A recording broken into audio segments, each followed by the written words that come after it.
This is Dispatches from Myrtle Beach with Charles Neal and my son Link from Good Mythical Morning. How you doing, son? I'm doing pretty good. My back is back. You know, my back injury, it just took a little while, but I'm feeling good, Dad. I'm feeling 93%. 93. Which is an A. You know, that's a grade A right there. Yeah. So I'm doing good. So maybe when you get my age, you'll figure out that when it hits 80% doing good, you'll say, I'm doing really good. Okay. All right. I hear that. So what percentage are you at right now? Well, my back's probably at 100%, but well, there you go. My legs and hips and stuff's probably about 90%. Okay. All right. But well, that's, as you said, that's 10 more than 80, so you're pretty good. Yeah, I'm doing pretty good. I know you're gonna give me a Nancy update at some point in this episode. Yes, I am, but we're gonna do a couple of holler outs to start with, because I had to go to my urologist, and his name is Will Putnam. Okay. And I knew Will he watches the podcast. Oh, really?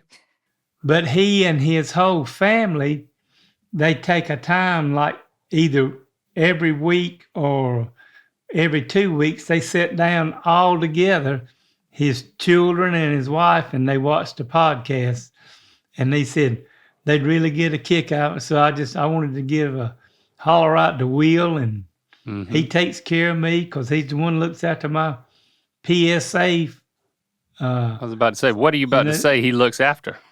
Your urologist? Looks after my PSA, so that, what is that? You know, that's where they check to make sure you ain't got cancer in your prostate. Oh, so he has an intimate knowledge of you in a way that none of us do or want to. That would be correct. Yes. Yep. And what does he have to say about down there? Oh, he laughs when he talks to me and just smile, and he says, I guess when I come in and his nurse that was in there with him, I can't remember her name, but she watched the podcast too. So I just had a room full of people that knew who I was. So, so they know you pretty well. Oh yeah. Do they not wear the glove for you? They know you that well? Well, he wears a glove sometime when he knows me. Yeah. Okay. All right. Good. So there's a line that he won't cross, and that would be correct. It's called the latex barrier. Yeah. So, shout out to my urologist. But he's a good fella, and I like him. And I wanted to give him a holler out and everything. And then we got one from Carson who drew a picture. Is this another one of your doctors? No. I don't know who Carson is. This is a picture my urologist drew of me. He's a big fan of me. So no, this is Carson, a non-urologist. This is an interesting style here. Dad, describe it for those who are only listening.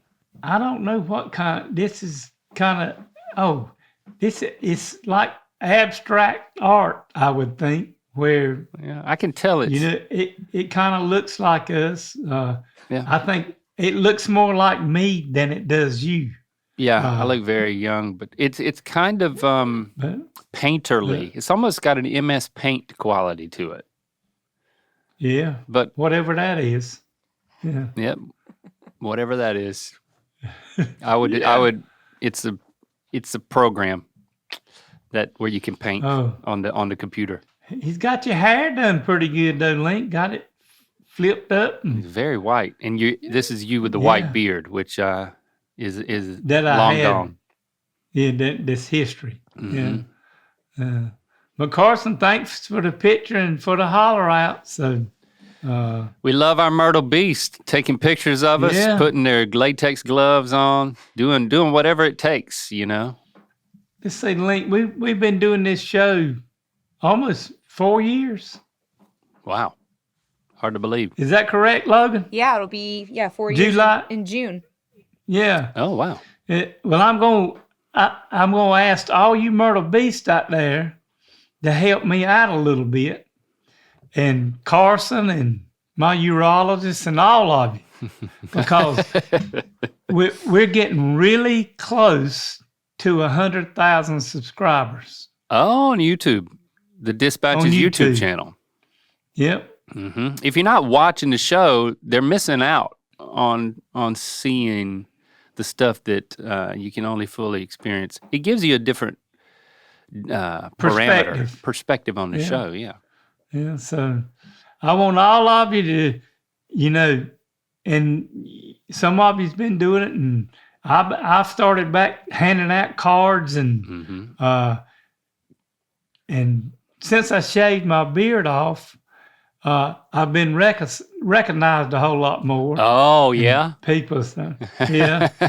So all you Myrtle Beasts out there, keep tell all your friends about it, and get them to log on and tell them they need to subscribe. And all the people that were watching Rhett and Link's podcast, what was the name of it, Link? I don't remember.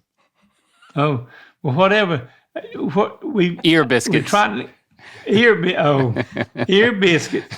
Get them, keep them coming over here, because we're a lot better. I'm a lot better than Rhett anyway. Don't worry about it. Yep.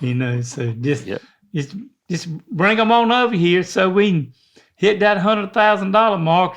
Now I don't know if it's gonna if it makes any more difference how Link's gonna treat me and what he's gonna do, but me and him will talk about that off camera. I'm a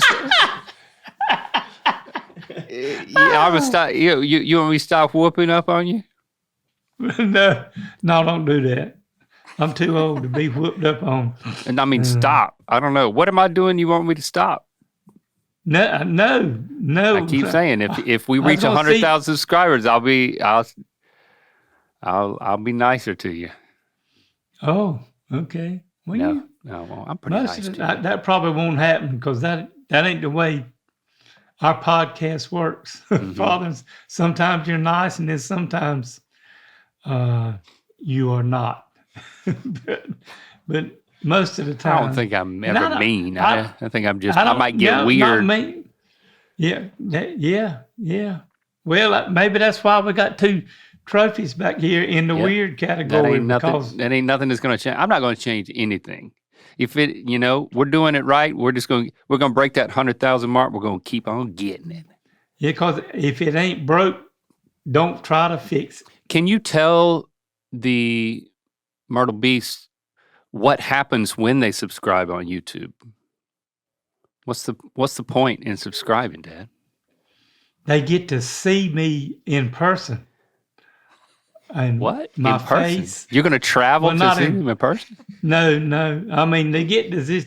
They know what you and I look like. They probably already know what you look like. But you don't have to subscribe to see it on YouTube. What's the point of clicking the button subscribe if you can already see it if you just go to the channel? Because it helps me make a little money. He doesn't know. I don't know. I really don't. If you subscribe to a magazine, what does that mean? That means you get one in the mailbox once a month. Without doing anything, right? Without doing anything. That's it. That's the ticket, Dad. So if you subscribe, it automatically comes up on, like Nancy's got it, where it automatically comes up on our TV. Yep. That's right. That is right. 100,000, we can do it.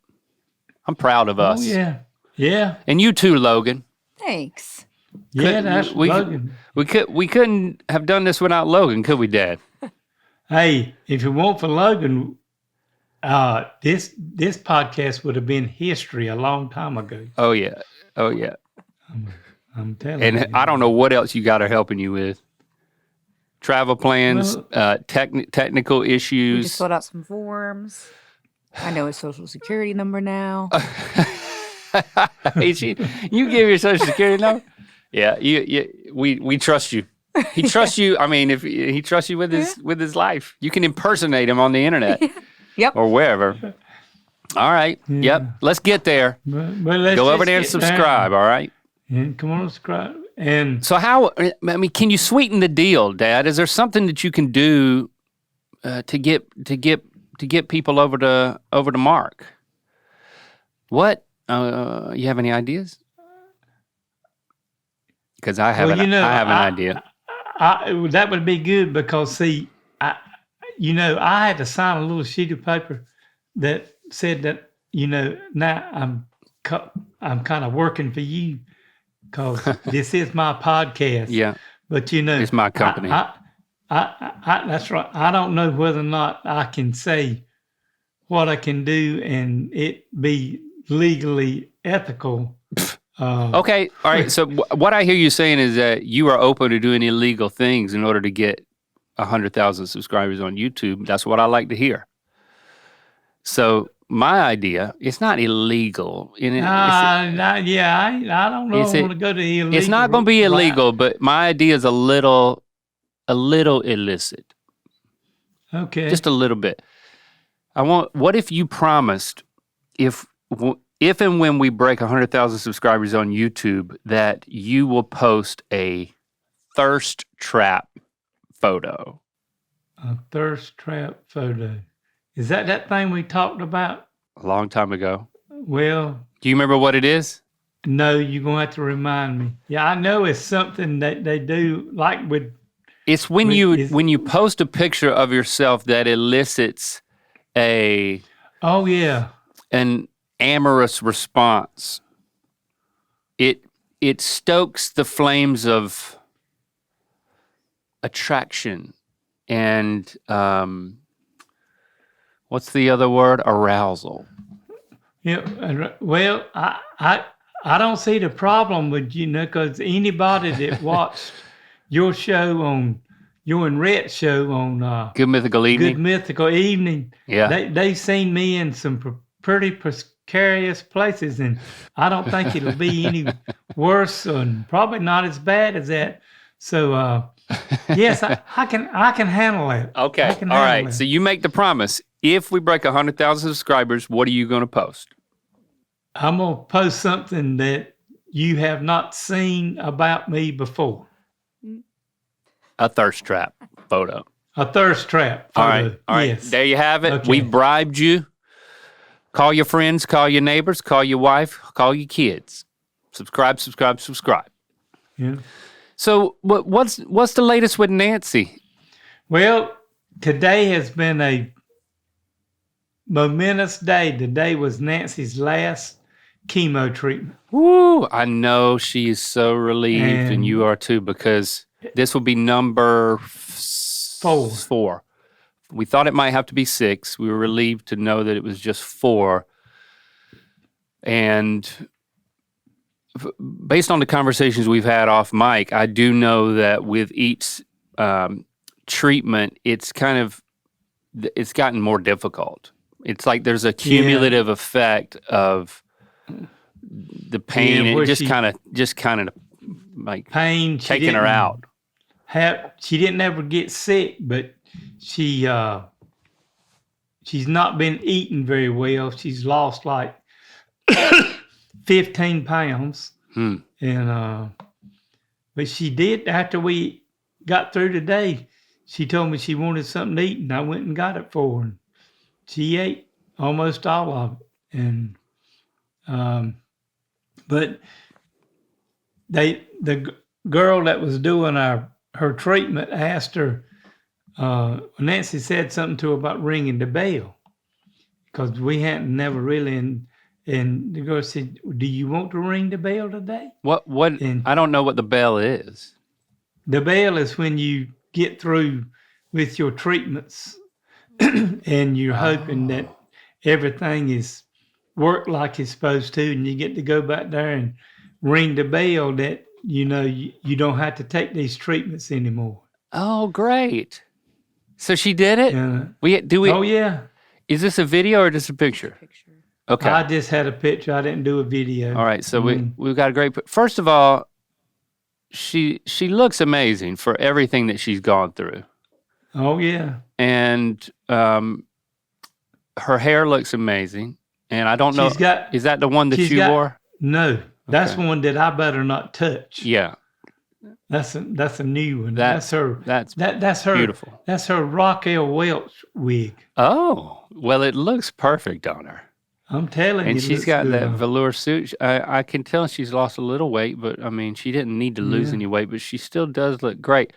Because this is a video, and I can't hear the bell ring. Can you just make what did the bell sound like? Make the bell sound just so I can get closer to the experience. When she rang it to start with, you couldn't hear it, and the girl said, "Ring the bell so you can hear it." And she rang it, and it was going ding, ding, ding. So, okay. And then there was all the people that was working, and this was about lunchtime. They came up to her and hugged her neck and told her they was, showed her support for her taking all these treatments and getting through them and having to go ahead and get through this last one. And then she just kind of broke down and started crying, which I would think it was an emotion a crying emotion. It wasn't a sad emotion. It was an emotion that, I'm through taking these chemo treatments and I hugged her and some of the other people had already hugged her, and then I hugged her, and then we went on out the door and come home. And I'm so glad to hear that she had that moment and that everybody could celebrate her, because she deserves it. It's I can only imagine the relief and the release of knowing that you've gone through something so difficult, and that she's demonstrated her strength, which we've already known that she has. Because there's a lot of people out there that's been through, and by me being here and watching what she goes through, it's a tough thing for people that have cancer like that and have to go through it, and how it makes you feel. And the girl asked her some questions the day before. She said, "Well, have you been?" One of the questions was, "Have you been kind of irritable or anything like that?" And I laughed. Okay. And she looked at me, and she looked over at Nancy. Nancy said, "Well, there's been a couple times that my disposition ain't been so good."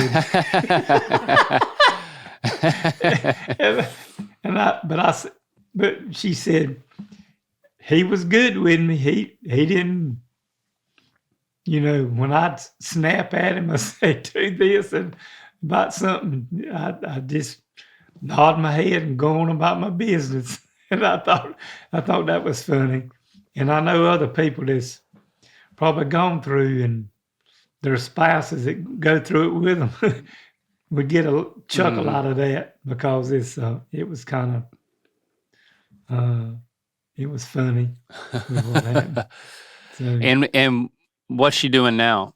Well, when I came in here, I woke her up and told her that one of her friends had brought her some flowers. Oh, great. She was asleep. I don't know if she's back still napping now or not, but she'll still, the next 2 weeks, probably be like they've been the last treatments, and she'll go through some of this ordeal where she's going to hurt and this stuff. But then after that, it's all kind of uphill from this chemo stuff and her getting better, because then she starts her radiation treatments on, like, I think May the 3rd or May the 1st or something. Okay. And it's got to take 23 of those. So.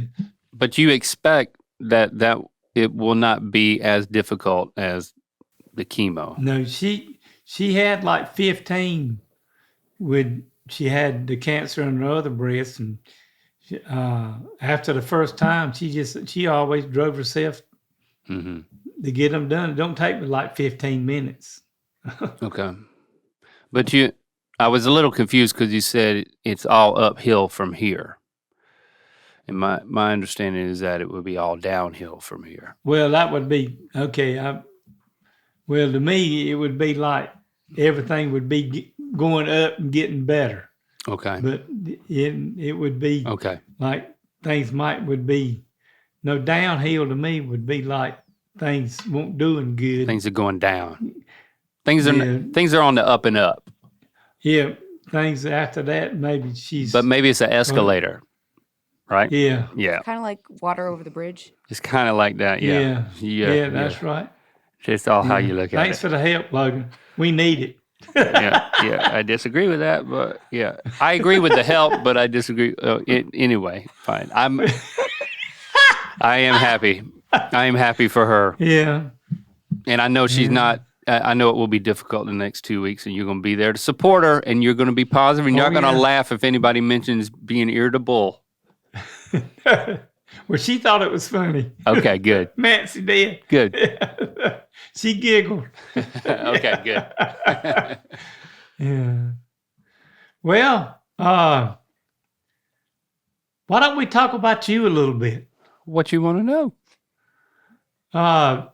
You sent me a picture, and I was glad I wasn't there, and then I would have liked to have been there if I could have just been Well, what was transported. You were like, "Where are you?" I thought I told you where we were going, and I just sent you the picture as an update.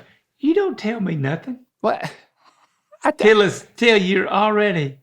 Until it's already, I'm there. that you're in Alaska or wherever you're at. So I sent. What was the picture? What was the first picture I sent you?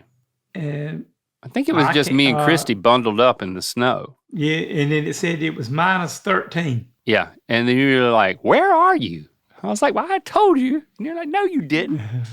Yeah, we went for Lando's spring break. We went to Alaska for a week with 3 other couples, so 4 of us total. Rhett and Jesse, and our friends Mike and Jenny, and Jacob and Hedgen. We all went up to Fairbanks, Alaska, and because Lando went to France with his French class.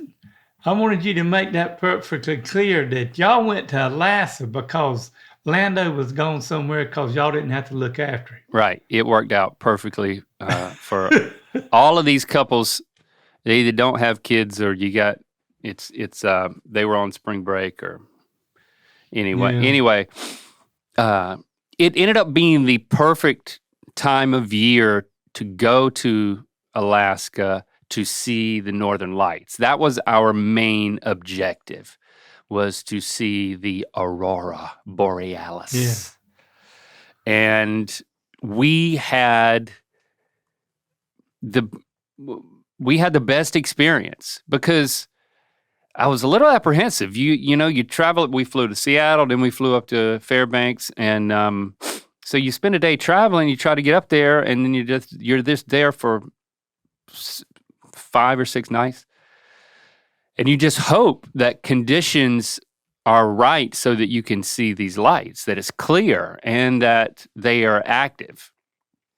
And we had booked well in advance, like a private tour to take us to a viewing area on one night, but there's no guarantee that, you can't move it and you can't cancel it or whatever. People are booking every night, and it's just kind of a crapshoot if the lights, what kind of light show you're going to get, if any. And that was like the 3rd or 4th night we were there. So the first night we were there, some of our friends had already been there a day, and they were like, the moon is getting brighter every night, and they're saying that there's some solar flare thing that's happening that's making the lights just pop off more, so we need to go tonight. Every night we need to try in one form or another. And we saw some the first night, but nothing like they had seen the previous night. So we learned very quickly that from night to night, it does vary. And even though when you see it, it feels like you're looking at something that would be at cloud level, it's actually much higher than that. But your brain tries to it tries to make sense of it as a cloud.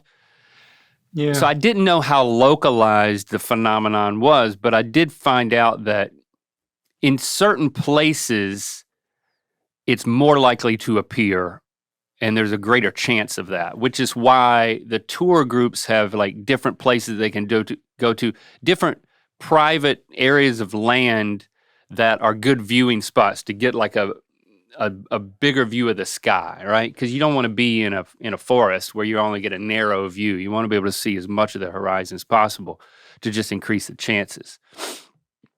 Have you seen pictures of these things? Yeah, well, y'all sent me a picture. Okay. Well, the other thing that I learned was, and I knew this because I had read on Reddit threads about it, and I'm glad I did because it kind of prepared my expectations. When people take pictures of the Northern Lights, they'll be very colorful, greens, purples, and the fact of the matter is, most of the time, you can't see those colors with the naked eye. If you're just looking at the sky, it looks more gray, kind of like wispy clouds. They don't move in the same way as clouds. If you do get movement, which is not guaranteed either. But you'll take a picture of this like gray wisp, and then you'll look at your photo on your phone, and you see all these colors. Something about that sensor kind of just brings all the colors to light. And if it's really popping off, then you can start to see colors with the naked eye. So the third night we went up on this hill. We took a shuttle like 45 minutes outside of Fairbanks. And we go up on this hill and they've got these 3 yurts. You know what a yurt is? Yeah. Uh-huh. All right, what is it? Not that I don't believe you, but I like for you to explain things. I've seen them build them on TV where they're round and go up kind of like a tent. I guess kind of like a tent, teepee thing in it. And you got it. And they have a heater in there, and you can warm up because they won't. We left the meeting spot at like 11. We get there at midnight, and then you're really prepared to be there. And if there's going to be a show, it's like from between 1 and 3 a.m. Okay. So we get out there and we step outside of this yurt, and it's 15 below Fahrenheit. Could get lower. We're coming off the heels of like one of the coldest Alaska winters on record. It was like 30 below, it might have been 50 below, definitely 30 below for weeks in a row. And then after that, it dumped all this snow so that if it wasn't a defined path of snow that was tamped down, you couldn't walk on snow anywhere else because you'd sink up to your thigh. It was just that high. Yeah. So it was kind of cool for there to be that much snow around, and for it to be that cold. We actually rented cold weather gear from a company, like coats, bibs, not just ski bibs and coats, but like expedition level coats and bibs, huge snow boots and huge gloves. And that was a lifesaver. Could not have done it without that. If you're going to go up there, rent the equipment. Don't think that you're going to get by with your thermals and whatever you go skiing in, because that dog won't hunt. As somebody once, as a wise man once told me. So we get out there and we look on the horizon, and we could see like all the way around. Like it was just like this bare dome. And on the horizon from like 180-degree view, there was like this wisp of kind of like it would be like the shape of a really shallow rainbow, but it would just be a wisp of gray. And we could say, okay, that's it. You take a picture of it and you see some green in it. And that's at like 12:30. And then over the next hour, it kind of starts to come towards us, this band. And then there's another band, and it forms multiple bands in the sky. and then you're just looking at it come over top of us, like straight overhead. And then at that point, somebody would spot like, oh, it's starting to dance over there. And we'd look over there, and the ribbon in the sky would start to shimmer, and then the whole thing would move. And it would be like a that wacky Olympic sport where they got the stick with the thing on the end of it, and you go like this, and it's like a fluttering strip of fabric on the end of a stick. No, you don't. No. Well, it's a thing. Okay. Anyway, you know what I'm talking about. Like if you took a strip of fabric and you started like undulating it in the air, it's kind of like that. And then there'd be waves that would go from one end of it all the way over to the other end. And then the stripes, some of the stripes would start to double back on themselves and like make loops, like make a big loop. And then the whole thing's moving, and it's going in between us and the moon. And then there's like a big loop of it around the moon. And then we look, somebody's like, overhead! And we look up, and there's just like an explosion of it. It looks like a firework, but completely silent. And Dad, I think it was easily the most awe-inspiring natural phenomenon I've ever witnessed, because it looks like magic. It just looks like a computer-generated something from a Pixar movie or something, you know? I mean, it was, and your brain tries to make sense of it as clouds, but then it's just behaving unlike anything else you've ever seen in the sky. And I couldn't imagine what it was like to be, somebody who just lived there like a native, looking up at that and making sense of it. And they would make sense of it as their ancestors speaking to them from the other side. And I totally understand why, because it starts to take on shapes, kind of like you would like see things in clouds. You start to see things in these.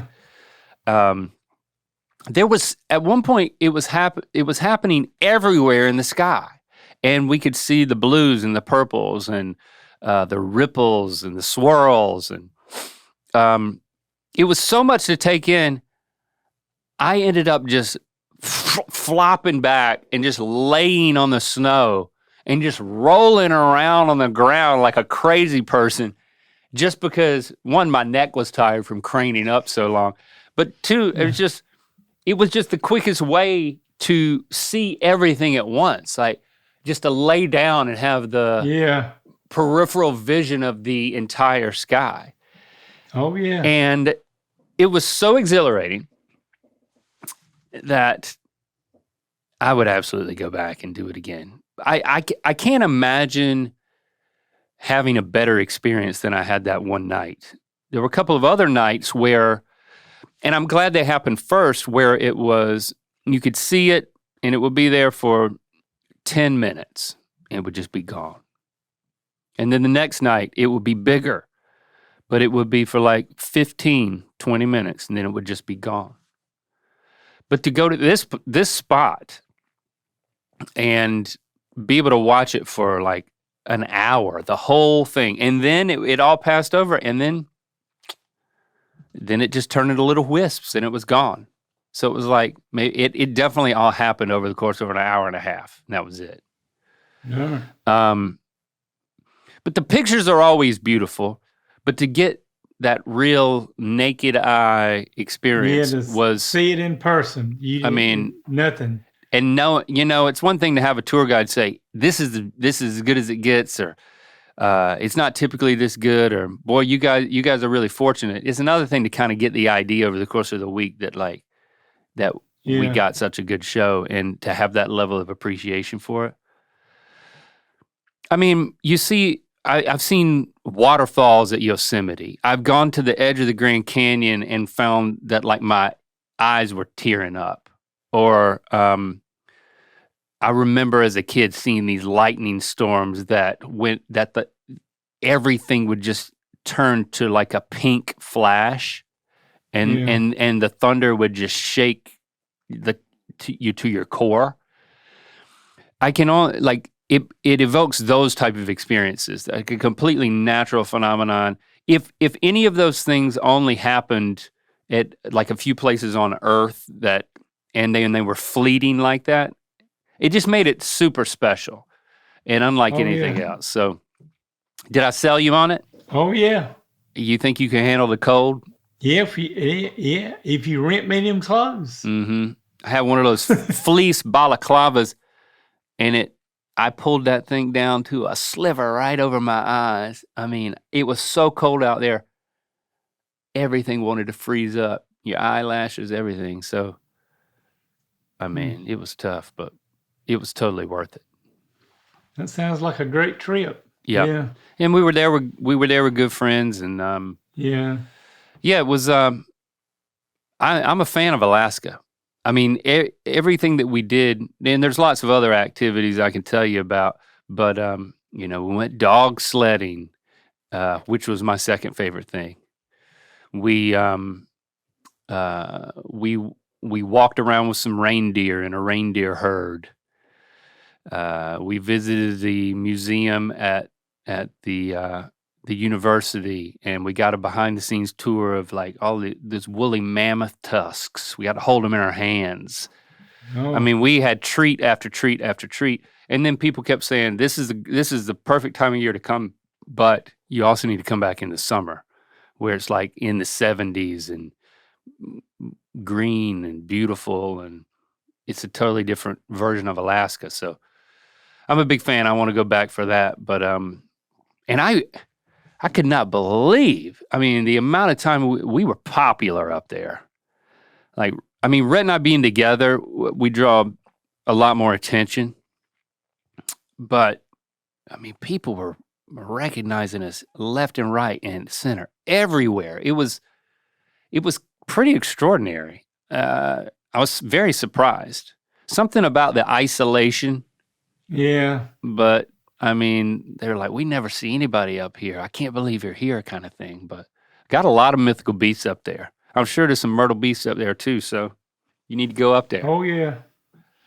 Yeah, we'll have to go up there sometime. Yeah. Yeah, well that sounds like a great trip. You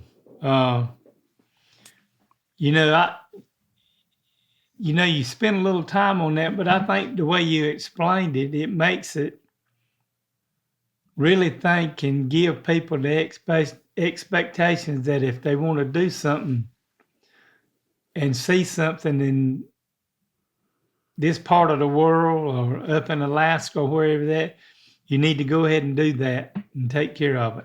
It's definitely one of those bucket list type things. A lot of people, rightfully so, have it on their bucket list. So, can't recommend it enough. Well, it looks like we've had a lot of fun today, and it was fun having you all here with us today, and we'll be back next week for another one. And don't forget to follow and subscribe wherever you get your podcasts and on YouTube. And while you're at it, rate and review us on Apple Podcasts.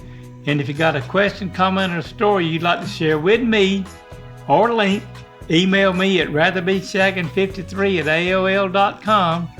And y'all have a great rest of your week, and get ready for my 100,000 worth thirst trap. Yeah, buddy. Love you, son. Love you too, Dad. You're like my northern light.